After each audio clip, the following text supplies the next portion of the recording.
Bon, les amis, j'espère que vous allez super bien, que vous avez passé un bon week-end. D'abord, je vais commencer cette vidéo en vous disant bon début de mois. On est dans le dernier virage de l'année 2024. Donc, il reste juste un mois pour passer dans une nouvelle année. J'espère que vous aurez un bon mois, vous allez passer de belles fêtes, etc., etc. Bon, les fêtes ne sont pas encore là, c'est pas encore le moment. Mais j'espère quand même que vous allez bien passer ce mois et surtout garder vos sous, économiser. Sinon, vous-même, vous savez que la fin d'année et janvier surtout, ça dure 120 jours. Bon, à part ça, j'espère que vous allez bien. Moi, tout à l'heure, je faisais une petite allergie et tout, là. Je sais pas trop, à cause du changement de climat, une petite grippe, tout ça.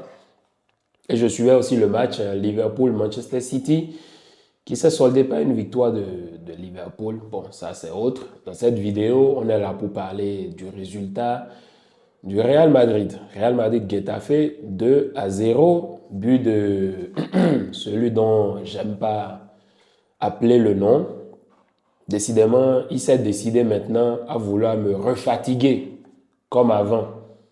Il met un penalty, mais franchement bien transformé. Lui, je ne sais pas ce qu'il fait à Madrid parce que je le dis souvent depuis l'année passée. Moi, je voulais qu'il vienne au Barça. Je ne sais pas comment ce club de charlatans a pu le convaincre de signer là-bas. Les gars, là, vous utilisez des grillés pour signer les joueurs. Parce que Bellingham, en vrai, c'est un joueur qui doit jouer au Barça. Au Barça, il allait mettre plus de buts que ça. Il allait être à l'aise, tranquille. Vous-même, vous savez, quand on parle de Bellingham, on parle de projection vers l'avant. C'est un bon joueur, c'est un joueur que j'aime bien. Aujourd'hui, on donne l'homme du match à Mbappé, alors que pour moi, c'est Bellingham. Parce qu'il faut voir la passe qu'il filtre à Mbappé, c'est incroyable. Une belle passe comme ça. Ce genre de passe, c'est des passes moitié but, quoi. Genre, c'est à 50% but. Mbappé n'avait juste qu'à contrôler le contrôle orienté et il met le but. Dans ce match, qu'est-ce qu'on peut dire? Voilà le Real Madrid qui se rapproche du Barça à un point du Barça avec un match en moins. Donc ça veut dire que s'ils gagnent leur match contre Valence, le match en retard, ils passent devant et ils seront à 2 points de nous. Bref, match parfaitement maîtrisé par cette équipe de Madrid. Moi, mon coup de cœur, et depuis quelques matchs, il m'impressionne beaucoup, c'est le jeune là, Raúl Asensio. Non mais j'aime bien ce qu'il dégage sur le terrain, sa manière de jouer. Il est agressif, il est imposant. Moi, j'aime les défenseurs comme ça. Les défenseurs qui activent toujours le mode bandit. Bon, à côté, certes, il y a Rudiger qui est selon moi, et je le dis depuis la saison passée, c'est actuellement le meilleur défenseur central au monde. Quand bien même il y a des matchs où il ne performe pas, ça peut arriver, mais ça ne change rien au fait que Rudiger soit l'un des meilleurs défenseurs centrales actuellement au monde. Désolé, c'est toujours mon truc là. Un match parfaitement maîtrisé, j'ai beaucoup aimé dans les sorties de balles, c'est bien passé. Fran Garcia aussi, projection vers l'avant, défensivement aussi, tranquille, au calme, colossal. Et du côté de Getafe, bon, en fait, en même temps, c'est normal parce que vous avez une équipe de Getafe qui joue à ce qu'elle joue à chaque fois. Bloc bas, compact, profiter des espaces, attaquer. On sait tous comment cette équipe joue, mais il faut quand même pas oublier que dans ce match, ils auraient pu marquer un ou deux buts dans le plus grand des calmes, mais ils n'ont pas été clutch devant les buts parce que des occasions franches, ils en ont eu. On sait que le Real Madrid mérite clairement de gagner ce match, mais dans le même temps, si Getafe mettait ses buts, avait été clutch, on ne pourrait pas allumer nos caméras et venir dire que ah non, Getafe que ci, que ça, alors que non, non, non, je suis désolé. Un match parfaitement maîtrisé, Bellingham exceptionnel, Valverde exceptionnel, Brahim, même Ceballos, il m'a aussi beaucoup surpris. Un match de patron avec des transversales par-ci par-là, ça marchait super bien. Rodrigo aussi, qui s'est défoulé sur le terrain. Bon, quand bien même à des moments donnés, il était un peu timide. Il y a des moments du match où on ne le voyait pas.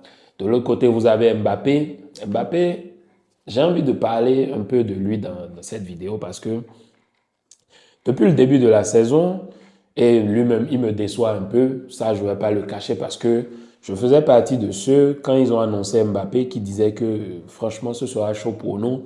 On allait lire l'heure. Mbappé allait nous faire du sale dans la Liga.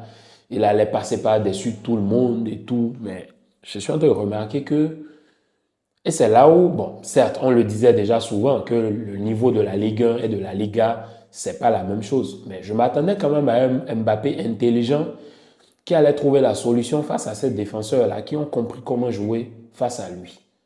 Mais il n'y arrive pas. Sinon, vous imaginez, regardez l'occasion où il dribble le gardien, il rate. Mbappé aujourd'hui, c'est plus de 10 ou 15 ratés, même 150 ratés. C'est pas possible.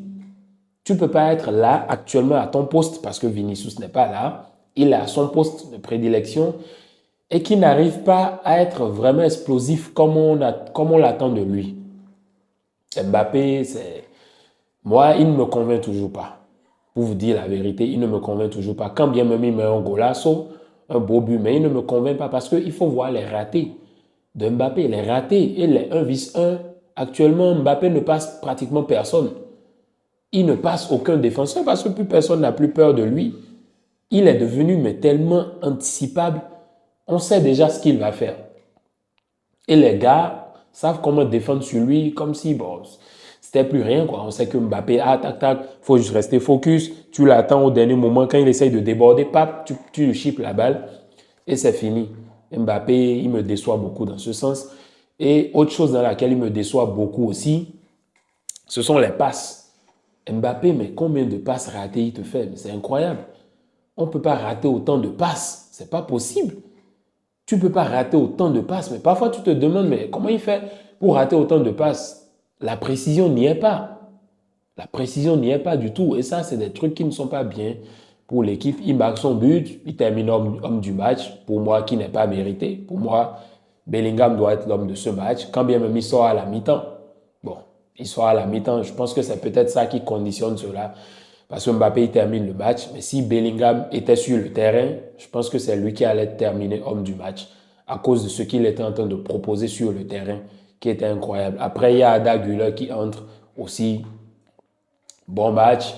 Et Modric aussi qui entre à l'aise. Tout le monde est à l'aise. En fait, le truc, c'est quoi? Quand tu gagnes le match et que tu maîtrises, il y a une sorte de tranquillité que dégage l'équipe. Et quand bien même il y a des joueurs qui ne performent pas, ça cache ces petites lacunes-là. Donc le Real Madrid qui gagne son match, qui revient maintenant à un point du Barça en attendant son autre match. Et puis voilà, qu'est-ce qu'on peut dire? Qu'est-ce qu'on peut dire? La Liga, c'est ça, c'est un marathon.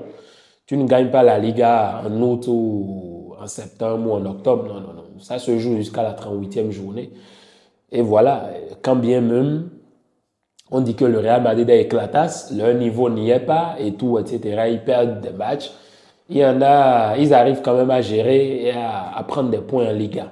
Bon, concernant la défaite contre Liverpool, j'avais dit dans le débrief précédent, avant ce match-là, que cette équipe n'avait pas un bon effectif actuellement, surtout avec les blessures. Mais il y en a qui ne m'avaient pas compris, parce que j'ai comme l'impression qu'il y en a, ils écoutent les vidéos, ils regardent, ils prennent juste ce qu'ils ont envie de prendre, ils interprètent, ils n'écoutent pas ce qu'on dit. Je disais tantôt qu'avec les blessures et les absents que le Real Madrid a et le jeu qu'ils sont en train de proposer, s'ils croisent une équipe, une grosse écurie qui est sérieuse et qui joue vraiment au football, ils ne vont pas s'en sortir. Et contre Liverpool, ils ne s'en sont pas sortis. Donc, il y en a qui m'avaient, je crois, insulté, même sur un de mes débriefs. Bon, est-ce que je dirais insulté? Et un peu comme il me disait, ok, d'accord, tu m'as perdu à ce moment-là, comme si, bon, il allait se désabonner et tout.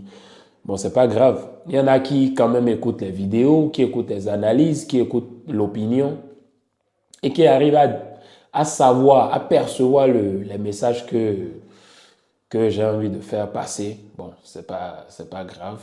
C'est comme on dit, une de perdue, 10 de retrouvée.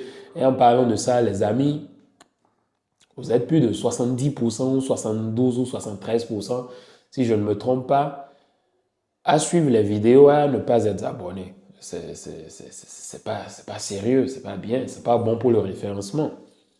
Abonnez-vous, partagez les vidéos. Même si vous envoyez la vidéo à 5 personnes de votre famille et vous leur demandez de s'abonner, vous imaginez comment on peut évoluer et à quelle vitesse on peut évoluer.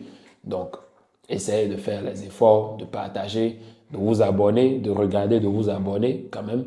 C'est ça qui montre que, voilà, quelque chose de bon se fait. Quelque chose de bon se fait. Et j'estime que je fais mes efforts, je fais assez d'efforts pour être objectif, pour donner mon avis. C'est pas que je force à être objectif. Non, non, non. Parce que les mêmes matchs qu'on suit, ce sont les mêmes matchs qu'on suit. Donc, je ne peux pas allumer ma caméra et venir mentir parce que on voit les mêmes choses. Certes, vous pouvez ne pas être d'accord, d'autres peuvent être d'accord, d'autres non. C'est quelque chose qui arrive. Ça arrive dans la vie de tous les jours.